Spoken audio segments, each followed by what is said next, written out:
এই তুমি nail polish দাও কে? ভাল লাগে তাই আচ্ছা তুমি এখানে কতদিন ধরে আইছো? আইছি প্রায় বছর খানিক। তো এই কাজে আইছো কে? অন্য কাজে আইতে পারলাম না, জানো তো এই কাজটা ভালো না। এই কাজটা সবার কাছে খারাপ বলে আমার কাছে বলো। ও তার মানে নিজে মাইনা নিছো যে কাজ করবা? হ্যাঁ, স্বাধীনতা আছে। বাড়ি থেকে তো জানো না। জানলে জানে আমার কি। ও তার মানে তোমার গায়ে বাতাস খায় না নাকি? বাড়ি খায় জায়গা, এসব কাজ গায়ে লাগে না? করি পেটের দায় করি, এখন কে কইলো খারাপ কে ভালো করলে তো আমার যায় আসে না। মানুষ কি আমার এই চালায়?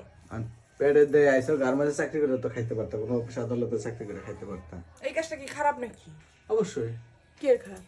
আমাদের সমাজের চোখে খারাপ। আমার কাছে ভালো। আপনাকে সমাজ দুই কেম পানি কেমন নাকি? সমাজের মানুষ কি আমার এই চালায় না আমার ঘরে এই চাল কিনে দিয়ে যায়? সমাজের মানুষ তো বাপ চাচা আমার কাজ আছে। ইঙ্গিত দিয়ে কথা বলবো, তাই না? তখন আমরা কেমন লাগলো? এই সমাজের মানুষ আপনারা তাহলে বেসমাজে আমার কাছে আইছেন কেন? জান